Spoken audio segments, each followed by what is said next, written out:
Welcome to the Nemeth Report podcast. I'm Dr. Tammy Nemeth, historian and independent researcher, and I'll be your host.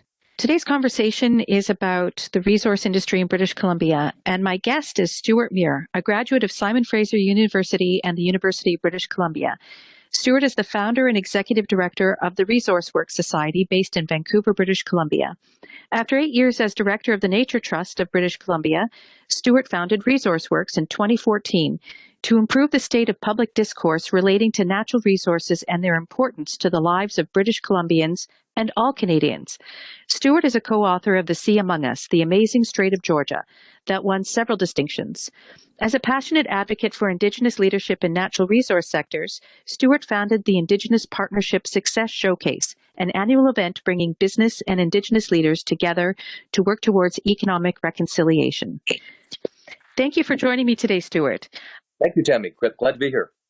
Can you tell my listeners a bit about your background and why you became involved in resource-related issues in BC and Canada? Thank you, Tammy, for that wonderful introduction. You know, I got into the resource communications field after my long career in journalism. A stint I had, quite more than a stint really, a number of years I spent as a business journalist taught me that the Canadian economy is driven by natural resources. And when I say natural resources, I would say the Statistics Canada definition of that is a pretty good one, and that is oil and gas and mining and forestry and fisheries and agriculture. I'm a little more focused on the first few of those, not so much on the agriculture, which is such a big sector, super important. And it's one thing I have a lot of sympathy for because farmers are facing issues too. But I've dealt mainly with the energy and forestry and mining and transportation sectors. And you know, the background I've got in how people use things. I've lived around the world, traveled around the world. I've seen that in growing countries, especially in Asia, you have more people consuming more, aspiring to Western standards of living. That means they're going to be consuming more molecules of everything. And the question is, how do we get that to them so that they fulfill their aspirations in the most environmentally sound and sustainable way?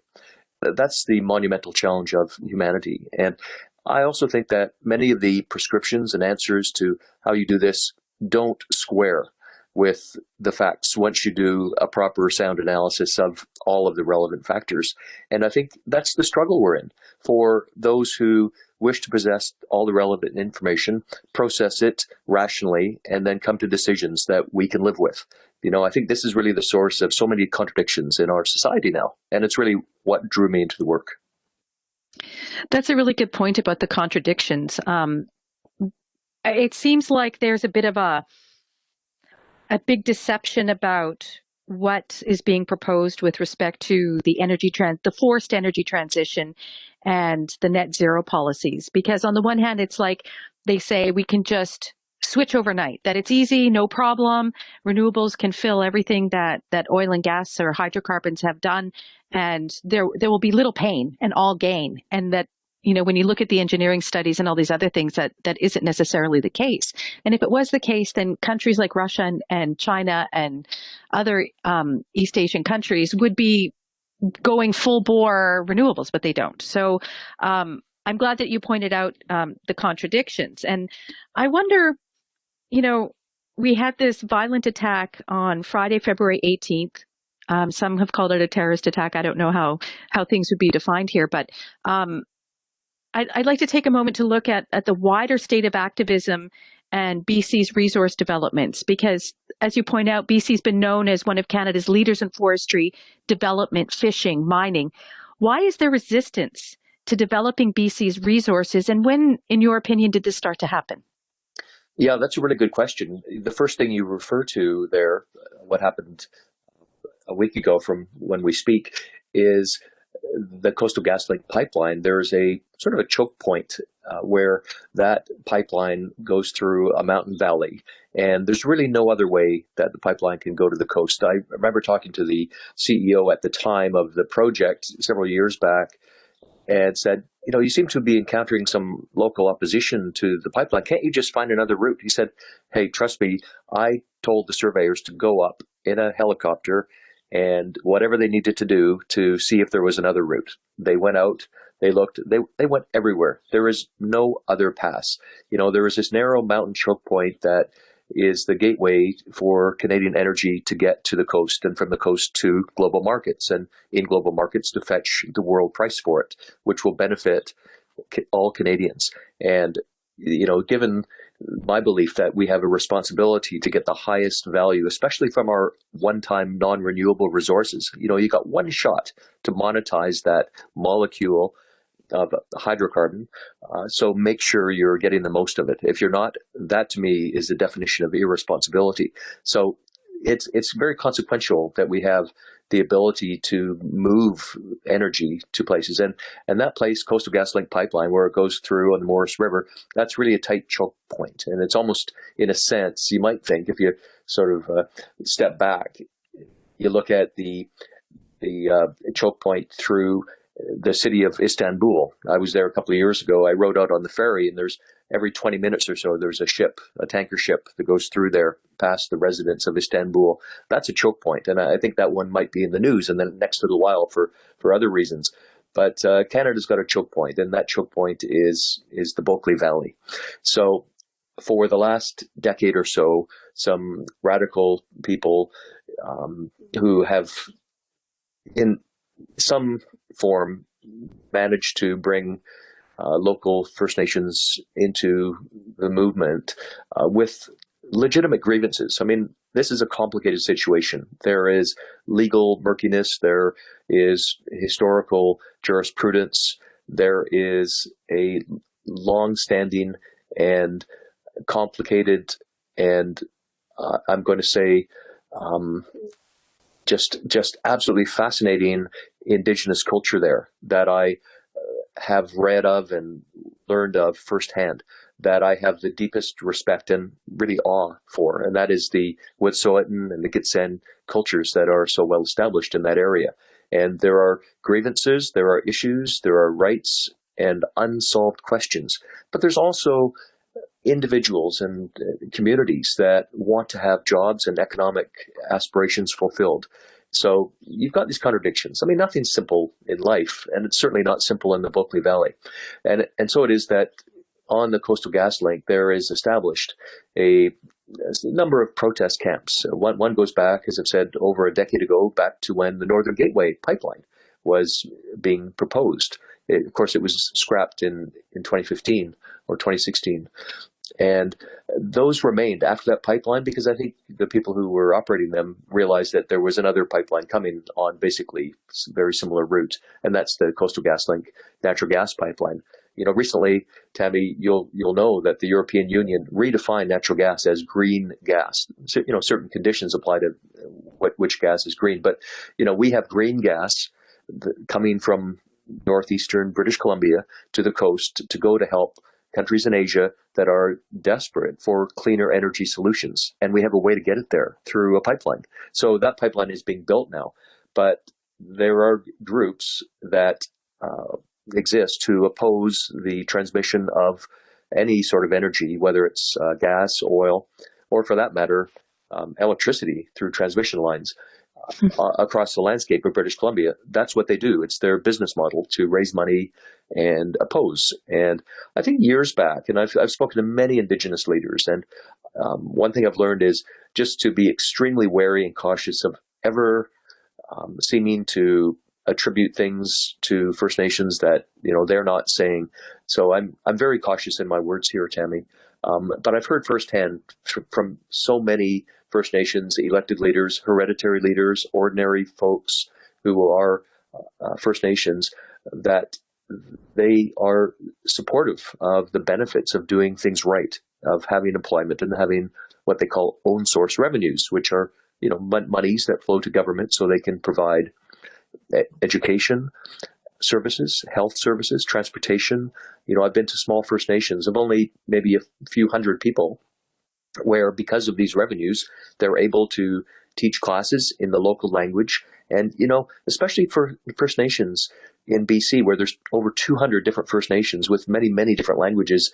Language is culture, and culture is life. And you take away language, which is one of the tragedies of the residential school experience and the colonial administration of Canadian lands, and you destroy people. And, we're in an era of rebuilding, of reconciliation. So if you're enabling a culture to be rebuilt, if there's employment and there's tax revenue and revenues, and you can have a warm place in the community hall where an elder comes and teaches a language to children, you are sustaining culture. You're giving people back their pride and their selfhood. It's the most amazing thing to stand and hear a language being taught to children. It gives me goosebumps to have been, invited to see that. And deep down, I believe that's what this is about. The energy that we can monetize for Canada to create these benefits, to preserve and resurrect culture is just, it's an incredible responsibility our generation, yours and mine, Tammy, and listeners, have to be part of that rebuilding, because it's in our past that the destruction took place, and that's a responsibility. I take it very seriously. I think every Canadian should. That's a really good point, because essentially what you're saying is that there needs to be many Indigenous groups are trying to do is assert their self-determination, and they need this revenue in some respects in order to have that self-determination, or at least to promote their own growth and interests and security and well-being of their people. And it's interesting that it seems like the way governments respond to these disagreements within the Indigenous community is that they're looking for unanimity, and a unanimous, all the Indigenous leaders agreeing with it. So I'm curious to understand why a few can oppose and have it seems the ear of the government in not necessarily enforcing things, because there's been other violence in BC with respect to the Coastal GasLink pipeline. Yeah, let's get into that a bit for sure. Yeah, because people seem to think, this is a one-off, and it just kind of happened at the same time as all the trucker convoy stuff. But there's been ongoing violence and quite terrible things that have been done to the RCMP, and yet they seem to have a catch and release program of not necessarily pursuing charges against protesters and whatnot. So could you maybe shed a little bit of light on that? Yeah, the first camp I told you about, which is known as the Unistoten camp, was set up, I think, over a decade ago. And that one I regard as being pretty moderate. One thing they set up is what they call a healing lodge. By an extraordinary coincidence, it was constructed on the GPS points of the pipeline path, which is, it's obviously no coincidence. And there's a great kabuki around, we just happened to put it there. Well, you can find videos of the people who built it where they're saying to their followers and people are raising money from, they put it there to stop the pipeline. They put it there to be able to say, oh no, we've got a healing lodge to teach people right out here in the wilderness. Well, it's not really wilderness, because it's the fiber basket of the world's largest sawmill in Houston, BC, which is owned by Canfor. I've been out there. I've flown a drone around it. It's a vast area, and they draw on the wood from the Morris River Valley. That's one of the largest components of what they've used for that. But the Unistoten camp is out there in a rural area, certainly. It's got industrial road access and lots of forestry road networks, and there's mining in the area and so on. But it is an area that in the Wet'suwet'en hereditary system, often you'll hear it described as a yinta. And a yinta is the lands that a clan, one of the 5 clans of the Wet'suwet'en, is responsible for. These lands are not contiguous. One clan may have responsibility for an area to the north of the territory, and also an area to the south. There's quite a patchwork quilt of these responsibilities, and it's taken very seriously that having responsibility for the land and the water in that Yinta is something that comes with hereditary ownership. And this is where it gets kind of complicated. Who's in charge, who speaks for the Wet'suwet'en is a contested thing. In fact, as we speak today, there's been a letter signed by 120 members of the Wet'suwet'en saying to the hereditary chiefs, who are drawn from there's about 150 Wet'suwet'en hereditary chiefs, and there is a hierarchy of those chiefs, but I think there's a lot of controversy as well as to who should speak for all of those about 3,000 people who are members of the overall Wet'suwet'en nation in the 6 villages spread around the Bulkley Valley. In any event, the Unistoten camp was said to represent a house within a clan, and there's a lot of detail and anthropology that makes for fascinating reading that one can inform oneself about in this area. It's been the subject of at least one PhD dissertation that I've read, and it's certainly taught me a lot. But also I've learned from my meetings. When I spent a month in the Bulkley Valley 2 years ago, the purpose was to really understand firsthand how things worked in the culture there. And this is really a combination of knowledge, both in textual sources and my own research as a journalist has taught me what I know. And so what came up more recently, and several years back, was a different faction, if you will, of claimants to Wet'suwet'en activism, who set up another camp, the Gedemden Checkpoint, and it takes the name of the Bear Clan. And I know that caused a lot of upset for members of the Bear Clan who regard the use of their name as being a sacred thing, and who don't oppose the pipeline. In fact, in some cases, who support the pipeline actively.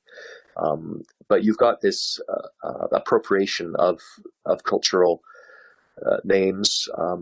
The leader of this claims to be Wet'suwet'en, but there are others who say, well, she wasn't Wet'suwet'en, she was adopted in, and that's a source of its own internal controversy.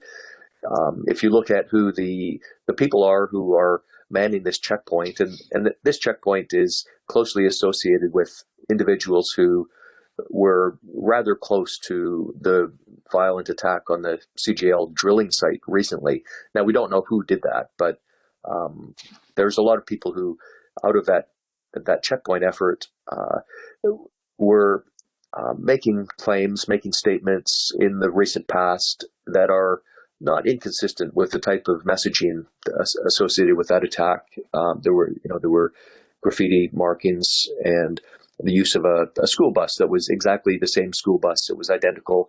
You could distinguish it by the fact that it had a stove inserted into it. Not every, a lot of school buses look the same as each other, but very, very, very few school buses have a stove pipe inserted into the center of it. And this school bus had a stove pipe in exactly the same spot, and the markings and paint and defects and so on were identical. That was used in a blockade last year and was again used last week. So somehow that magic bus got to that spot. No one's claiming responsibility for that attack, but someone must have driven it. I mean, there's a lot of playing the public for fools in this, and I think it's shocking what journalists will say. Oh yeah, you're right. We don't know that that's the same school bus. Well, what do you need to to establish to know that it's the same school bus when all of these visible markers are there? What we heard over the last year when things got more menacing was rhetoric of the North American militant indigenous movement. And I was quite shocked when I discovered that the leader of the Gedemden Checkpoint, whose name is Molly Wickham, she also goes by a chiefly name of Slato, because it seems as if she was able to acquire a title, one of the 150 or so titles that exist, some of which are unoccupied. A title can exist without it having an owner, because that title is independent of individual people. It's within the hereditary structure of that. So Molly Wickham has been using a hereditary chief title, and that's itself created a lot of controversy because people are uncertain of how she acquired it. To acquire a title, you must go through a cultural process that includes learning and mentoring, and finally ceremonial um, actions that involve the community. And those in the community I've spoken to are kind of mystified as to how this could have happened. And in any event, what we saw recently was that Molly Wickham was publishing videos and going on podcasts from the radical left in the United States and elsewhere, talking about the methods. And she made the observation, and it's a clip there. It's actually in a video that I posted where she's saying, we had the insight that if we could put anarchists together, and anarchists seem to love her movement, and warriors seem to love her movement, but put them together. So you've got anarchist warriors and draw them to the site in the Berkeley Valley where they have, camped out with the intent to thwart the pipeline. They could stop the pipeline. There's even a tape of one of those hereditary senior chiefs saying, we have to kill these guys in reference to the pipeline. Now, there's lots of journalists who don't know what those words mean. They're mystified. What could he possibly mean when he's talking about Coastal GasLink and we got to kill those guys? It's a mystery to a lot of journalists. It's not really a mystery to me what those words mean. I studied the language. I think actually, of course, I'm being somewhat sarcastic there, which doesn't work well in a podcast. But honestly, when someone says that, it's meaningful. And so we have utterances that warriors who are photographing themselves and posting images wearing battle fatigues with rifles, numerous people from that movement doing that, and talking about killing CGL and involved in just a very elaborate operation to bring the RCMP in, who had to do their job and carry out an injunction because of illegal presence in a particular site where work had to be done. To contrive things such that when the police arrived, knowing that there were people who were there who had been posting pictures of themselves with rifles, what do you think the RCMP are going to do? They need to protect their members. Are they going to send their members there in baseball hats and T-shirts to say, hey, how you doing? We need to move you off. Or are they going to look at what's been posted in social media and make their own assessments as to what they need to do to ensure the well-being of their members? I think it's obvious what the command structure is going to have to do. And indeed, that is what happened. And so this became its own story. And so Canadians got this dose of the militarized RCMP coming in with these heavy-handed tactics. But really what we saw was a rational policing response using the doctrines and methods of policing to respond to the level of threat that they assessed. What's really extraordinary, though, is that a large number of members were sent in, and the extraction and arrests in performance of their legal obligations were done without anyone getting harmed, without any, police violence, anything like that. Yes, lots of allegations and claims, which is part of the playbook.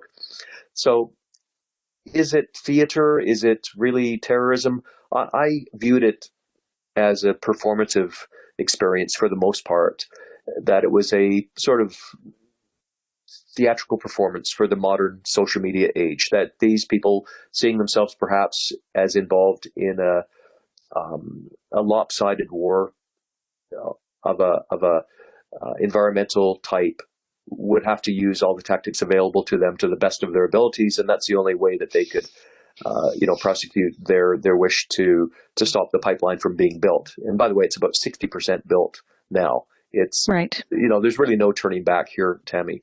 It's got to get done, and delays like this cost money, which we know at this point in time is a big part of the environmentalist playbook in Canada. It's not that you need to go and stop something tomorrow. If you just delay it, by 1,000 small cuts, you can cause it to go away. But when something's under construction, like the Trans Mountain Pipeline or Coastal GasLink, the fight will continue. There will be legal battles, but it's going to get done. It's just going to get done more expensively. Last week we heard now that the Trans Mountain Pipeline is over $21 billion. A lot of that is attributed to the delays that were deliberately imposed. So, a country like Canada that has got the open systems where everyone has a say, we can all access the court system. It's a wonderful thing. It's the country I want to live in, but I'm kind of saddened that our systems are also used to create energy poverty, to create imbalances in the global supply of responsible energy. I mean, right now, had we built Energy East and Northern Gateway and the Keystone XL pipelines, the global energy balance would be different. And there's certainly an argument. I'm not saying it's true. I couldn't prove it, but Putin's hand would not be as strong as it is now in terms of his ability to create a militarized force and prosecute a strategy that he's doing now in Ukraine.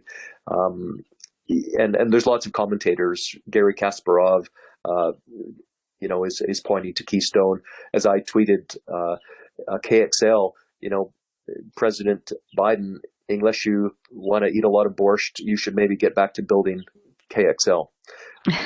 And that's the energy reality we face today. But these things are consequential, and Coastal GasLink is globally consequential too, because it will get cleaner fuel to a place where it's needed, and that's a climate agenda. It's a proper climate agenda. It's what we should be doing.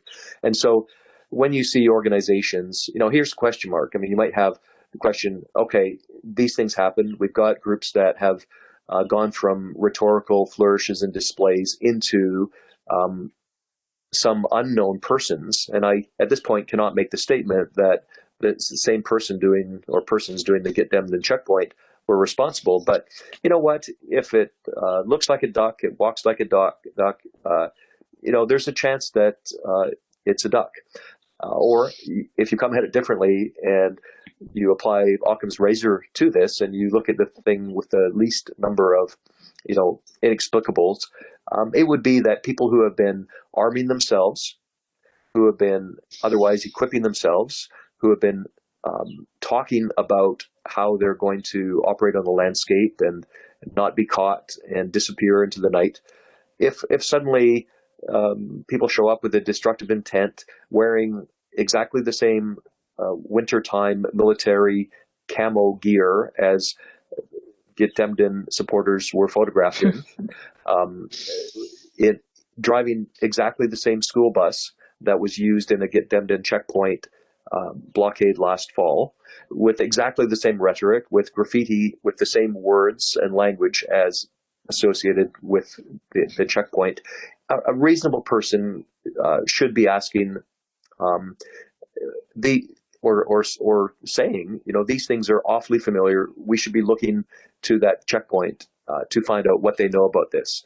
And if they're responsible, and we don't know if they are, then the due processes of law ought to unfold. I think that's a reasonable statement.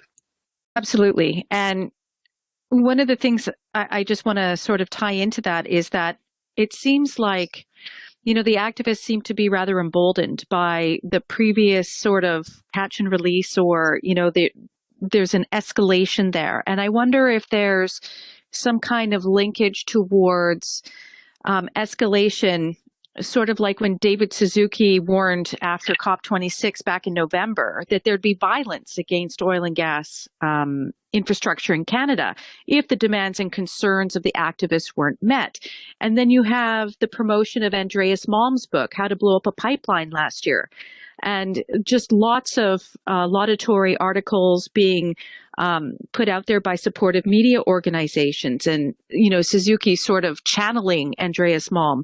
Is there a sense that the activists are actually emboldened now, that maybe because the pipeline has is at 60%, that they feel like now is the time to take this more extreme action? Because what are the consequences for them doing so? It seems, the RCMP can't figure out who it is, and what are the consequences for their violence? That's an excellent question, and I do think the times have shifted. There is a step change, and I agree. The How to Blow Up a Pipeline book is the ideological manifestation of thought processes that have been cooking for a long time. We're seeing, I think, also that fundraising, which we learned a lot about in the truckers' blockade in Ottawa, has become more challenging. And I think there's frustration that things weren't happening fast enough, maybe. And the fact that no one is claiming responsibility for this is a little mysterious, but it does suggest there's a schism between the hyper radical activists and those who are, it turns out, perhaps somewhat more rational and thoughtful in their approach. Is it hastened by public mood, something that's in the air? I think it's fair to say that. I do think that when we have people now gluing themselves to roadways over their opinions about forest management in British Columbia, that you have people adopting tactics from other parts of the world. That's been a feature, that particular one of the UK with the roads, which you'll know all about, no doubt. And yet at the same time, you look at opinion polls, Canadians are actually pretty sensible about the issues. There's statements and these aspirations to do things that are difficult to imagine within the laws of physics that a lot of people are wanting to think are possible. But at the same time, there is a kind of basic citizen level understanding that, the way things work is kind of how things have to work. And mitigating the impacts of our energy systems is a big problem that we need to be committed to, but there's no magic switch here. Yeah. A question I wanted to ask was, what has been the government and police response to the ongoing protests and the escalation of violence? So far, it appears as if the investigation into the incident that occurred on the Coastal GasLink pipeline has been quite slow, but appears to be progressing with regular reports from the RCMP. It started out where the message was they didn't know a thing, and then a few days later they talked about having one or two suspects of who they think was part of it, but of the total of 20 individuals who are said to have taken part in destroying $6 million worth of property. I mean, how do you do that? I guess having 20 people is how you do it. That is an unknown. And so it wasn't really that clear, but I think there's good communications from the RCMP on what they're going. They're responding to media inquiries. As for the provincial government, I think their proper role in this is really just to do what they have been doing, which is to not be visible in it. It is a matter for the police. No doubt the Solicitor General of British Columbia is aware of the situation as befits that person's job. I think there have been expressions of concern aired by elected officials, both provincially and federally, that seem to me to strike an appropriate note of concern about things. So I don't think anyone is missing in action there at this point. There are a lot of questions. Even though I have followed the issue closely and I'm aware of a lot of information and content, I'm certainly keeping pace with the progress of things and don't wish to run ahead of what the fact set tells us.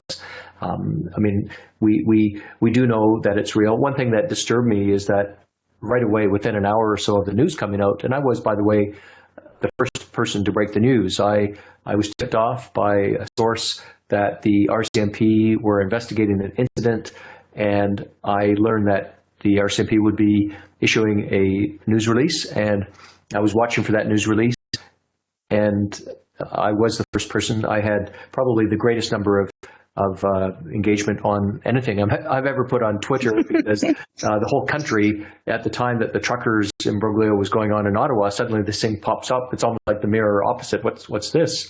And I think that's probably why it got such wide interest.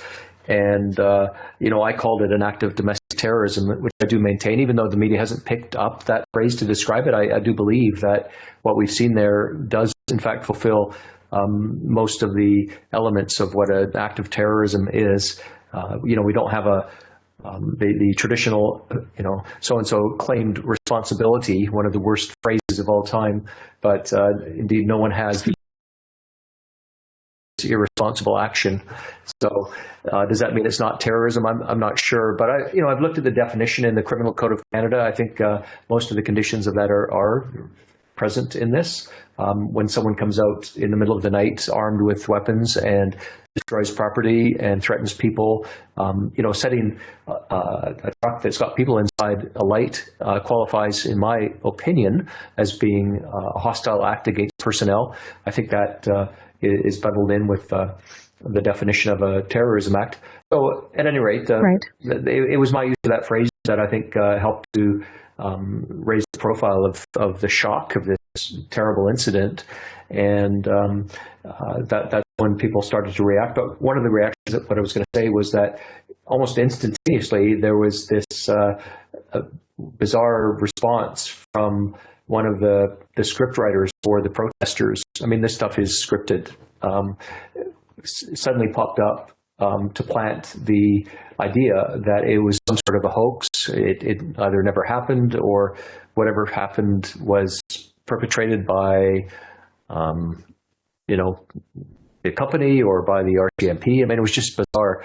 And all these, a number of prominent people, including, I noticed, a couple of journalists from our state broadcaster in Canada, the Canadian Broadcasting Corporation, were on social media buying into this conspiracy theory. It was just bizarre. I mean, we don't know who did it.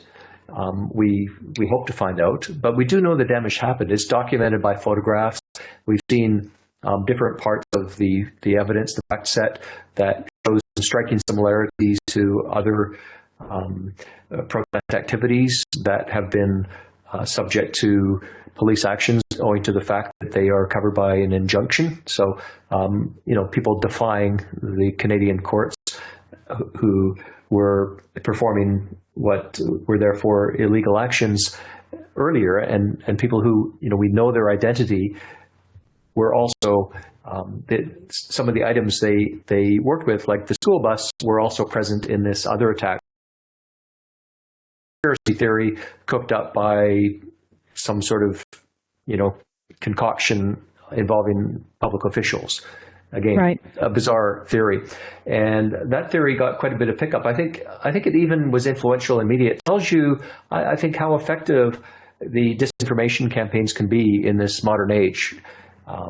It seemed to me that it took fire too quickly. There was obviously a mechanism for lots of people to, an hour after an idea comes out, to be talking about it as if they've established that there is a faked moon landing type of conspiracy going on here. And, there's always a certain percentage who believe that kind of thing, just as there's people who believe that if they've had a COVID vaccine injected into them, they've got Bill Gates' microchip. I mean, there's people who think that, apparently. Just as there's people who think that the Coastal GasLink attack was a hoax or what do they call it, a false flag operation. I'm learning all the lingo here from the coots. So there you go. One of the things I thought was interesting or enlightening in what you said before was how there's these base camps that have been around for a while, as they were protesting first Northern Gateway, and then they just kind of left stuff there or reestablished and whatnot. And it got me to thinking that blockades, base camps, the food, the gear, that school bus or whatever, they're not free. And I think when this broke at the same time as the convoy, it really made people see in stark contrast the double standard out there, that these things go on. There's a lot of funding behind many of these things. And I think of the Allen Inquiry report, the inquiry into the anti-Alberta energy campaigns, and how much money gets funneled into environmental groups and other groups who are pursuing this type of action. And there's a lot of funding, both domestic and foreign, towards these groups, particularly in BC. One of the findings of the inquiry was that I think it was something like 82% of the money, the environmental funding, went to British Columbia-based initiatives, for precisely the reason that you talked about before, about blocking choke points for pipeline infrastructure, so that things can't get to port, oil and gas can't get to external markets and so on. And they identified land conservation tactics in particular to landlock Alberta's oil and gas. And so it brought me to this idea. They were so worried about the GoFundMe and then the Give, Send, Go campaign of people chipping in money to support the Freedom Convoy. And yet there's no scrutiny and towards where the environmental groups get their money, at least from the federal government. It gets dismissed. And the Allen Inquiry report came out, documented all these things, and it was just blown off as, well, they're not doing anything wrong. And yet here we have violent action. We have critical infrastructure being blocked and litigated at every turn. And, where's the outrage? We certainly got a so-called teachable moment out of this in that it has created some contrast. Just as you say, Tammy, I think that the Allen report perhaps could be criticized because its origins were out of a political campaign and led to, in part, the successful election of Jason Kenney in 2019. So I think he attracted some heat from his political opponents on that, which is just normal politics. But once it got going, it had a life of its own that was independent of a leader to it, Mr. Allen. And then he worked with professionals who applied their professional skill sets to interrogate the information. I'm sure there's things they looked at and said, no, we're not validating that information. They made their own decisions as to what the fact set was. And these are credible people who hold professional designations. And I think they can be trusted. The information, which is voluminous in nature, and you could spend a lot of time going through that detail, it's correct information. What one does with it and what opinions one draws from it, we're all free to do that. But the base information, I think, was overdue. It had been speculated for a long time. Yet it was conspicuously absent in the discussion in Ottawa. I don't think Ottawa was talking about this. In BDC, I don't think there was a lot of chatter about it, even though, again, it was true information.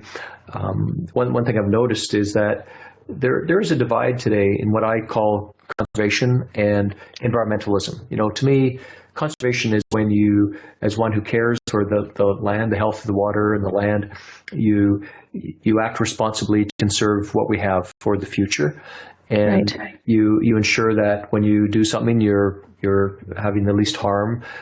When I was on the board of a land conservation organization, the goal was very clear and focused. It was biodiversity. If we saw that there was a species of, say, large mammals that was used to being able to transit across where a highway was or where there was a lot of residential development, how can we help to acquire lands that would allow there to be a protected wildlife corridor, which is I think a good and rational thing to be pursuing. It was free of the hype and hyperbole. It was focused on doing things that are real and practical that you can point to and say, but I'll tell you what, it was so hard to raise money. It was just hard work. It relied on people donating their land after they passed away, relied on people, giving us money, relied on governments matching funds that we raised, stuff like that. I learned a lot about conservation. Then I look at environmentalism, which is almost a political or a cultural phenomenon, and it's not necessarily anything to do with conservation values. And that's really where I think we've seen a fork in the road. And those like myself, and I suspect you are probably a little more like me in your thinking, Tammy, in the short time that I've known you, we're probably the conservation side, whereas environmentalists are out there to find ways to work into the power structure. Recently in British Columbia, there was a campaign on so-called old-growth forestry. I can tell you, if you took all the old-growth forests that exist today, whether the ones preserved in parks or in managed old-growth forest areas or in crown land, what have you, private land, you took that and you put it into a 100-meter wide swath where you could run that 100-meter wide swath around the whole circumference of the Earth at the equator 48 times. That's how much old growth is in BC. But if you're the average reader of a newspaper or you're listening to the media in Vancouver, you might think there's like one or two old growth trees and some horrible person is about to come by with a chainsaw and cut down the last old growth. It's not even close to being true. And what happened after that, that public atmosphere of ignorance and fear was created was the perpetrators or the architects of this had at the same time a parallel effort with their political partners in political lobbying to go into government and then work their way into the advisory committee. 4 out of 5 of the members of a technical advisory committee on old growth that made recommendations to the government, which were then accepted and adopted, and now we see a 1/3 decline in the first sector overnight, come from a political action group based on techniques of illegal blockades and endangering workers, spiking trees or threatening to spike trees to create dangerous situations for the workplace, preventing the movement of people freely on the roads in British Columbia. These were the tactics that were leveraged into political influence. Colombians now are going to lose their jobs. We're going to lose the equivalent every year of wood to build as many single-family homes as there are in the city of Surrey and the city of Port Coquitlam in Metro Vancouver put together. That's 79,000 homes a year that we can't build now because some people doing illegal tactics in the woods of British Columbia and then their friends getting into the political process to bring, bad. And I've no doubt, it's obvious to see who's collaborating with the pipeline illegal blockaders and perhaps, we don't know, but the terrorist incident has occurred. And at the same time, we know that there are people in the halls of power in Victoria, and Ottawa, who are, pursuing politicians to get them to do things to, stop that pipeline. Are these things aligned? I think it's a very important question. And the Allen inquiry gives us a bit of light on that. I thought it was significant that a person with the same name, not an unusual or rather a somewhat unusual surname, a distinctive name, was a donor of $5,000 through one of the GoFundMe imitators, a crowdfunding app, to the Coastal GasLink protesters at the Godemden checkpoint. Why would this person who's got the same name as a director of the Sierra Club USA suddenly pop up and give $5,000 to these people who are enacting an illegal action? Very interesting. Also, people who are out in the woods taking pictures of themselves with rifles and wearing camo. And you look up that organization. Well, an organization with the same name is operating in BC to oppose that pipeline. What an extraordinary coincidence. I know occasionally on social media, someone who disagrees with my take on this would say, "Oh, Muir, you've got a tinfoil hat on," and I don't. Maybe my shiny pate, but I do not have one. Well, what I was looking at also was that there seems to be no accountability to the people of what exactly these activists are doing that is actually in the public interest or public good. I was reading one of the court decisions where this one judge didn't want to continue or prolong the injunction because they were afraid of, looking bad or didn't want to be aligned on the wrong side of the activists. And then another judge came and ruled the opposite, that the injunction was right. And you can't have a court that's subject to the fear of what an activist might do. And we're very sensible ruling and one that we would expect our judges to make, the latter one. So then it becomes a matter of, what is the public interest, and why do you think these environmental groups seem to have a reasonable amount of public trust and represent some kind of public interest? Yeah, that's a great question. You're referencing, I believe, a Fairy Creek-related forestry injunction dating to the fall, and then that continues to unfold in different iterations in the courts in British Columbia. Why is it this way? Well, I think it's because judges read the press as to discern the mood of things. And I think often you'll hear it said, no, it doesn't affect us. But you'll also hear judges say it does affect us. I mean, I think it does. It doesn't necessarily affect judges unduly, but it affects them because they are sensitive to the nature that we have a collaborative society. We're not, it's not a mind control state. It's a way of life we have that's based on, mutual consent, social buy-in, social license to the ways that we live. So of course judges are tuned into that. So if they think that they're seeing this same story all the time, that all they're reading about is that citizens are concerned about this and it's a terrible issue, are they seeing the result of media proliferation caused by enterprising people with a lot of money to create an enormous amount of propaganda that often the media is sympathetic to and so repeats more easily? Just like with the truckers, how does a 2-week protest turn into an emergency act, whereas in British Columbia it was 48 days before, after a judicial injunction was in place. It took 6 weeks for that to happen, and no one was badgering the police. Oh, you got to get out there and solve this. But in Ottawa, it was like a national crisis, and a lot of people in the rest of the country were like, "What? You can't get your latte?"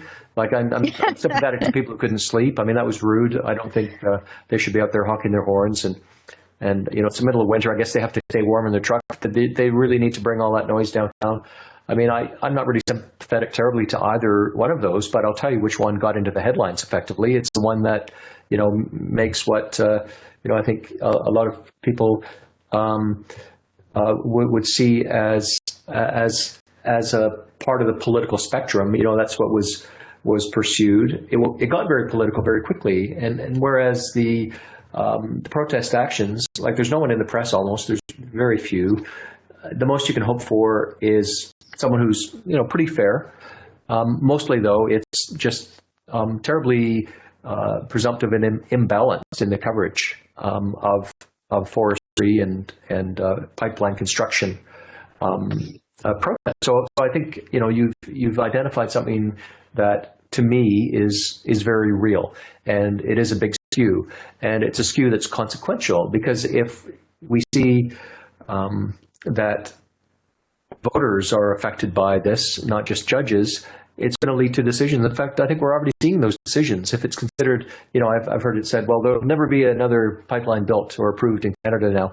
Well, that's the narrative that some people want to construct. But, after the Russian invasion of Ukraine, one ought to be asking, how does what's been called at times ethical oil or high ESG oil or, Canadian oil produced to the highest environmental standards in the world, how do we get more of that to market and less murder oil from Russia to market? Well, we're going to need to build a pipeline. So much for the idea that the last pipeline's been built. We need that stuff. The energy density of oil and gas is so far beyond what renewables can do, is, so that if you're honest that people are consuming today, and you recognize that there's 1 billion people in India who wish to live as we do, and that means that they need to go from consuming, 4 gigajoules of energy per person to 75, like us in the West. How are they going to get those molecules into their lives? Or you might be asking, how do we stop people from consuming anything? Which is, something when confronted with, I think a lot of people would say, well, I'm actually happy consuming and living the way I am now. Are you saying that I shouldn't live that way? And I think, faced with that question, that's how most people would answer it. I wish to live as I do. Well, would you deny that way of life to 1.5 billion people in China and 1 billion people in India and hundreds of millions in all these other, very populous countries? By what right would you deny that to them? And the only answer there, I think, once we've established we agree that we can't deny the way we live to others, is to say, to have this high energy lifestyle, we need to fuel it. And the progress that needs to be made is in mitigating and energy dense power sources that we have today, not dropping them for ones that are a small fraction of the energy density. I mean, Václav Smil, the great Manitoba-based energy thinker who's written probably scores of books over his long career, is the global authority. He's Bill Gates' favorite author, has made it, entirely inarguably established that these are the facts. And so it is rife with ethical dilemmas. There is no simple answer. And so when we see someone saying, you can't have that pipeline because we're going to have wind turbines everywhere in 5 years and you won't need it anyway, so you're wasting your money. Well, that's ridiculous. But actually, a lot of people think that. I was looking at a survey recently. It's especially the under 35s who are very prone to beliefs about what this energy transition is all about. As if in 10, 15 years, there will be no more fossil fuels or hydrocarbons in use, which is, if you say, okay, I'm going to go and stress test that idea, it instantly collapses. So yet it's endlessly repeated through very effective lobbying, and it ties back to your question, Tammy, and I want to come full circle because maybe you should get a chance to talk on your own podcast, not just me. Full circle is that, we are seeing a very determined and fulsome flow of resources, so that this mentality that is ultimately going to be a dead end for us, or at least in the wrong direction, and we need a course correction, is the prolific one that people under the age of 35 are voting on. You're absolutely right. I've seen that polling and some of the studies about the under 35s and what their belief structure is. And when you have, as you said before, a media that tends to stray sometimes into being more of a propaganda arm than anything, and how they report on climate and energy issues is just so wrong-headed. And when I think of how, with the Ukraine crisis, Bill McKibben had a tweet today, and it was retweeted by Zephyr Berman, that the whole problem with the EU I won't see it is then, that because I'm blocked. I couldn't believe what he said. The whole problem with Ukraine is that the EU relies on oil and gas, and they're reliant on Russia, and things would have just been so much better, and this wouldn't have happened if they were fully renewable, and therefore we ought to just double down on pursuing renewable energy. And I thought that was just so out of touch with reality. But that's how that whole thing is. It's out of touch with reality. And if you think of what makes a strong and prosperous nation, it's reliable, dispatchable, affordable energy. So to put it starkly, the net zero transition is really a plan to make Canada weak and its people poor. And I don't know how to convey that reality to the under 35s. How would they see it? What would be your recommendation for communicating that energy reality, the physics about energy molecules? Mm-hmm. How would you do that? Yeah, that's an excellent question. And I think being tenacious and fighting when those who are in possession of the facts and the experience are feeling down, not giving up. Because I think you'll need to be there when the pendulum swings, and I think it will be an action that occurs, the pendulum swing, that is when it affects people's lives in a more personal way. And we're headed right now. If you look at so many signifiers, I mean, I'm kind of shocked when I put the facts together. If you look at the storage, the lack of crude oil that's available in the sort of global system of storage, it's not been lower since at least 1999. Possibly there's no time when it's been lower. And that storage, it's not there just to be, sit on the shelf. It's kind of our cushion. It cushions the energy system. We're pretty much out of it. And why has it happened? It's happened because of a movement to not invest in oil and gas infrastructure, especially over the last 5 to 7 years since 2014. It really never came back, not just because there was a somewhat prolonged downturn in oil prices, but because there was an ESG movement to inhibit the investment in exploration and drilling and other development of, in the case of oil sands mining, not investing in those things. And the result of that is that despite the fact that in the past we've always needed to have continuous drilling because of decline of oil wells, gas wells, they decline, they run out, and so you need to replace them. And if you're not continuously developing that infrastructure, you're not going to be able to keep up. And now we're about to hit that wall, which is going to coincide with the resumption of the global economy in its current iteration. So we're going to very likely see an energy crisis. This will in time be course corrected by resumption of exploration and drilling, but I think that will still be inhibited by trends that's not necessarily yoked to energy reality. If you've got politicians saying, oh, don't worry, we're going to get off oil. We're going to mandate that no one can have a gasoline vehicle by 2035. And so that's why we don't need to worry about not investing in this infrastructure. Well, how can you be so sure that we're not going to be driving a lot of gasoline cars? To buy a new car, I've been looking at prices for new cars. It's very expensive to get one. People want to have big vehicles, it seems. That's a trend. I'm not advising people to go and buy big cars. I'm just observing that, it used to be the Ford 150 was, the new car people want. Well, now it's the F-250. It's like, what? Those are gigantic cars. I mean, I guess they're fun to drive or something. You feel safe, although not if you're in a Honda Civic around a bunch of 250s. And that's consumer preference. I think it doesn't matter how high carbon prices are. There's new academic work I've seen on,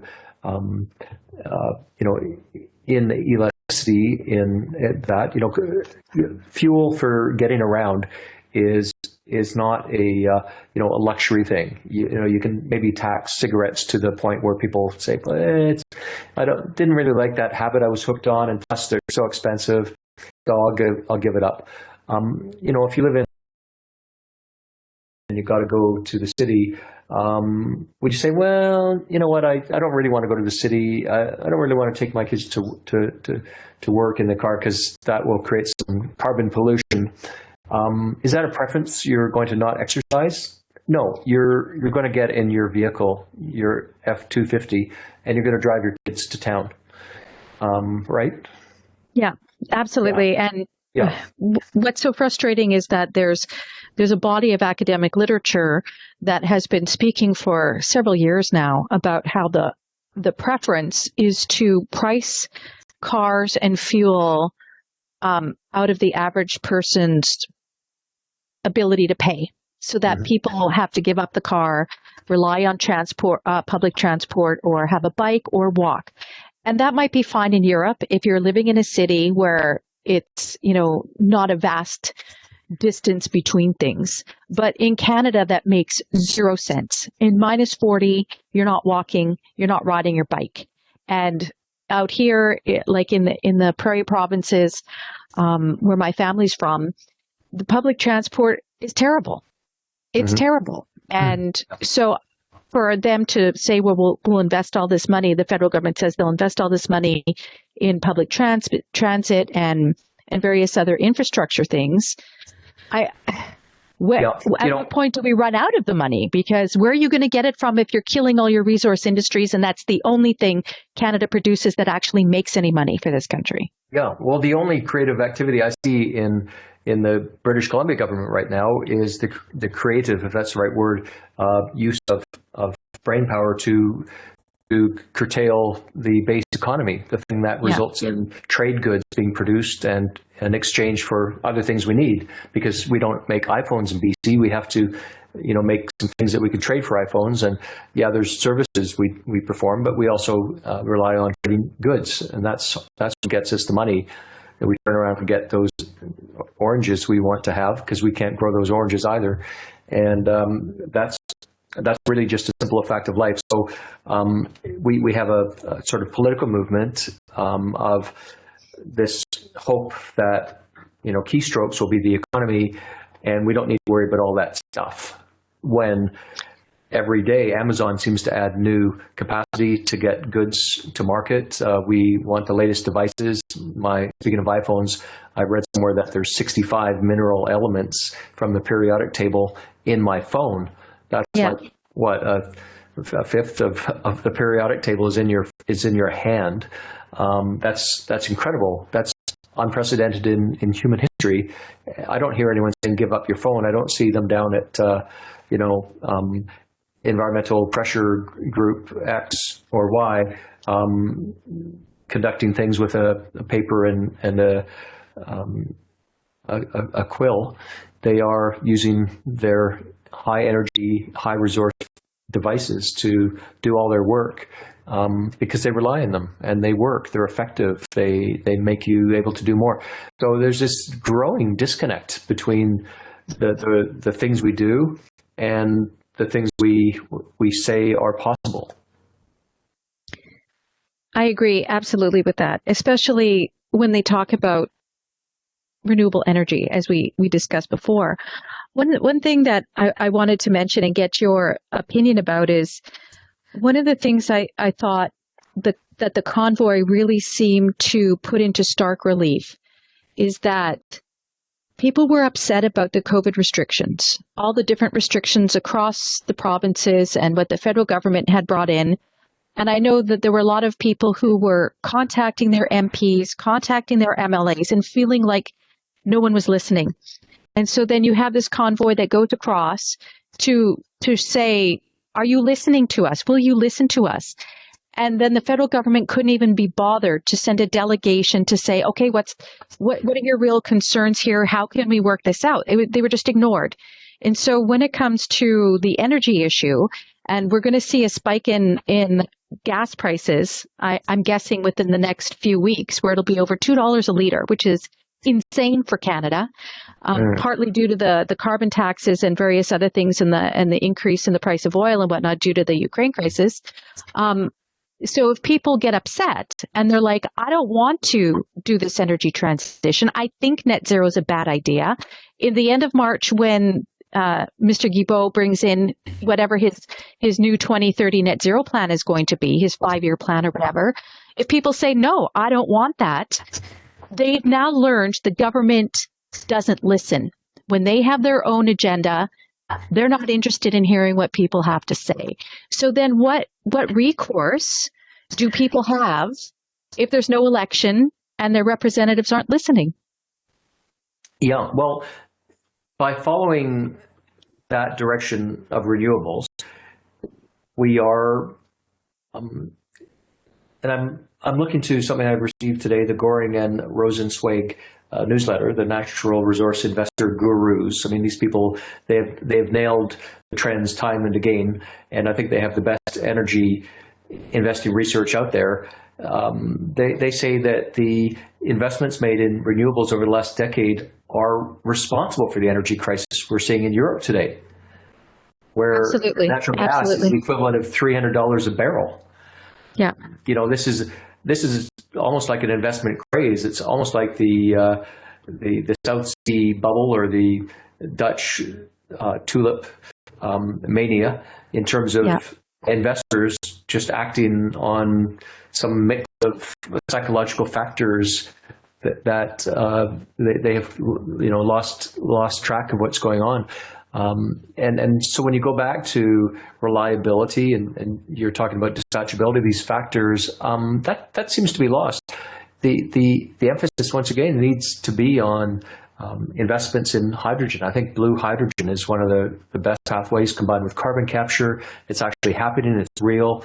We should be celebrating that Canada's got the resources and the industrial built capacity existing today to do that. This idea that in cities, in Vancouver, they're saying we don't want you to replace your hot water tank if it's a gas tank with a gas fueled hot water tank when your next one, they haven't talking about it when your next one fails. And every 10 years your hot water tank is probably going to need to be replaced more often than your furnace in your house. So Right. when you do that next time, you're going to have to put in an electric one. Now, we also know that in order to meet the ambitions of having green electricity in Canada at the rate that all sorts of political agendas require, we have to build the equivalent of 2 Site C dams every year until 2050 to get Canada to that scale. Now, I can tell you that Site C dam, it's been under construction for years now. It was being talked about decades ago. It required the decision of a really determined political leader in the premier's seat to make that decision to do it under all sorts of criticism. The Green movement didn't want it built. I mean, think about that for a moment. Yeah. Talking about green electricity. So at the I think we're going to have 5 gigawatts of new green electricity added to BC. Rah. I'm happy about that. So that's 2025. It started probably back in 2016 or so. So like 10 years to build it. Starting to build it, 40 years. So it takes 40 years to build one plant. But we need to have 60 such plants built in the next 30 years. Math was never my best subject, but I'm telling you, it does not add up here at all. So where does this miracle of abundant, renewable green energy come from? How do we make sure it's reliable so that last fall and winter in Europe, where by some phenomenon of nature, there wasn't any wind for a long time, and these economies that have become very reliant on wind didn't have the electricity from that. Suddenly they're firing up the old coal plants, going to natural gas. They're not using energy. They're shutting down their fertilizer factories. Gas companies are going bankrupt in the United Kingdom. I mean, no one can defend what happened, and we know why it happened. So if we, why would you do the same thing again and expect a different outcome? But that's what we're doing in Canada. Yeah, absolutely. Living in the UK, it's been a disaster, and Boris Johnson is facing huge pushback about his net zero plan, especially because before Christmas, with COP26 and everything, he made sure there was an application to enhance the North Sea gas production, and he said no. And there was approval to do some fracking in Lancashire, and they said no. And now he's rethinking all those things because they were getting a lot of their electricity from various intercontinental interconnections, whether it be from France or from Denmark or Norway or whatever. And France's nuclear energy, they had to shut down, I think, 1 or 2 plants for maintenance. And so therefore there was less electricity and so on. You're right. At some point, the rubber has to hit the road, and we have to learn from the mistakes that Europe has made. I've said this before on a previous podcast. We lived in Germany for 6 years, and the cost of our utilities was more than our mortgage. And a lot of Germans couldn't afford to heat every room in their house. It was too much. And that's only with 20% of the electricity coming from wind.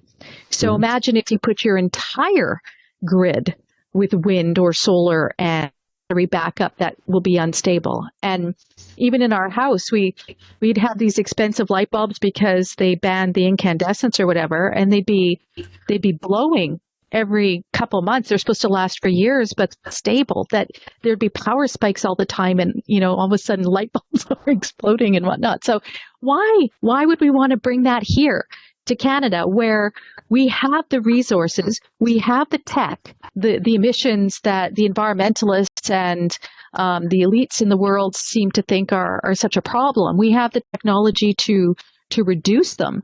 And yet now there's government that wants to keep it all in the ground and is standing by the wayside while environmental groups and activists and whatnot are trying to prevent it from getting out or allowing Canada to profit from it. Mm-hmm. Yeah. This is a situation that's been created. It's not going in a good direction. It's a simple narrative. I think there is an appeal to something that is very stark, black and white. You can say to someone, we have to get off fossil fuels because they create carbon pollution, and carbon pollution is bad. Hey, I'm down with part of that. I think that we do need to reduce the emissions, but I don't agree that there's a way to reduce energy in our lives. I don't agree there's a way to prevent half the world's population from seeking to live the energy-intense lifestyles that we in Canada and similar countries enjoy. I don't think that the European example shows us why renewables cannot be relied upon to do what they're touted to do. And so the answers are more complicated. And we do need to invest in solutions and find the solutions. And I believe in this so strongly that I am working to start a company that is devoted to innovation in net zero. I do think that if we are individuals who care about these things and we have the ability, we should take actions. And so I'm not out there in any way saying there's not a problem, nothing to see here, fine, normal. I don't believe that. And the actions I propose to do through our new company, React Net Zero, it involve finding the laboratories where the innovation is taking place. I've spoken to scientists who know that there's a way to use processes, natural processes that we can enhance to remove carbon from the air and turn it into other things.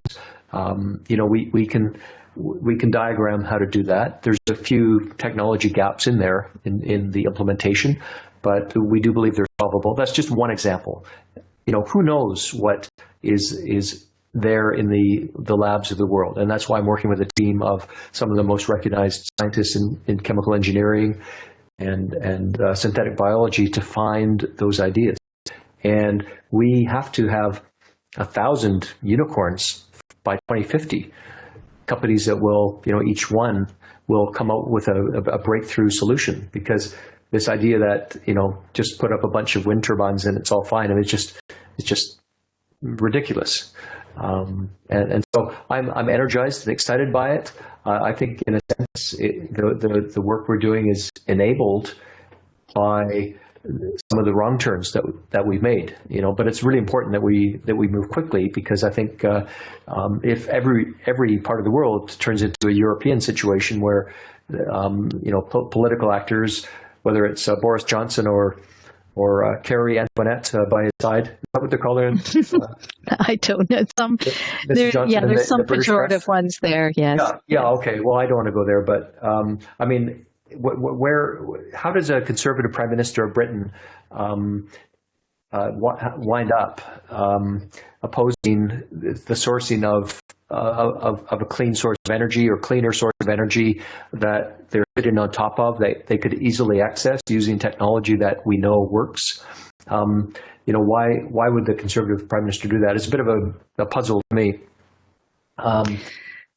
Yeah, it's a good question. I think it went that way with David Cameron. He put the Conservatives onto this more green pathway, and with the rise of Extinction Rebellion, and I think because COP26 was being held in Glasgow, and there's all that sort of background issue to it. But Yeah. I think people in Britain aren't happy with the rising prices, the instabilities, and so on. And I think something's got to give, and especially with the crisis with Russia, I think that's just further.